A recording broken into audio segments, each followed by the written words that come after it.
Okay, cordial greetings.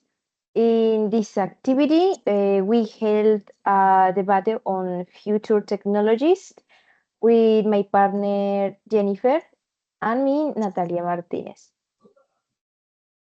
Okay, by the year 2050, many cities will have fully transitioned to renewable energy sources.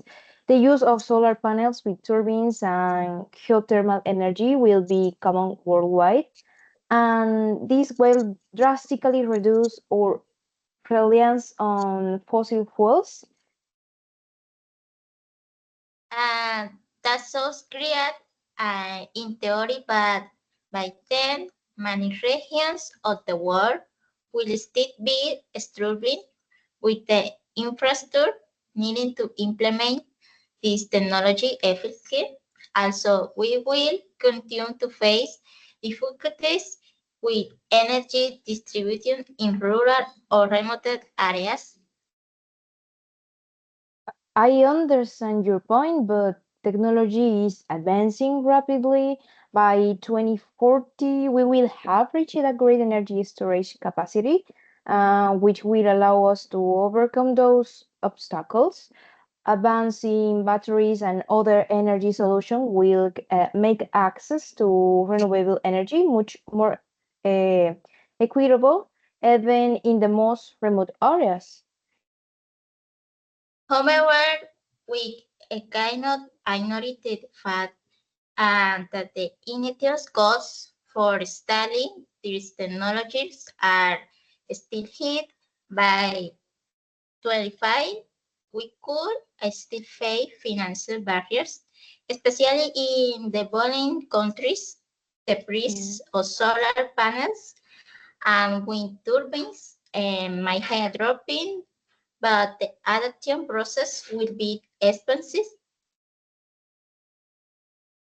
Well, it's true that initial costs are a barrier, but by 2045 we will have significantly reduced this cost thanks to competitions and the improvement of technologies.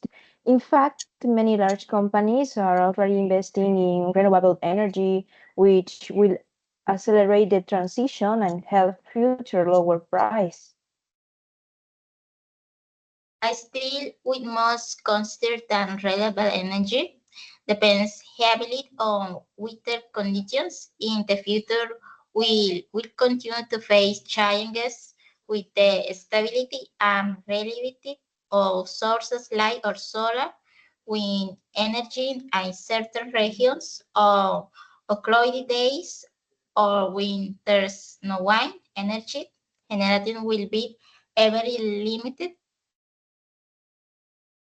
That's a good point, but research on hybrid energy and energy strategy is advancing. By 2050, we will have created more efficient system that can generate energy continuously, even when the water is not favorable. For example, geothermal energy does not depend of the weather and can be a continuous source in many regions. Maybe by even government energy has its own limits. The cost of drilling and building geometrical plants is hit, and not all regions have the necessary records. By then, some areas might still rely on more traditional energy sources like gas or oil. It's true that some regions will face difficulties, but with global policies and the support of international organizations, we will have managed to create a more interconnected renewable energy network. This way, countries can share resources and solve supply problems. Well, for that to happen, we will need much stronger international cooperation. Despite this advance you mentioned, we will still see political and economic resistance in some countries that urgent to change the energy systems. Oh, yeah, that's true. But by 2050, social pressures and environmental awareness will be so great that governments will have no to act. People will demand more sustainable solutions, and policies in favor or of renewable energy will become stronger.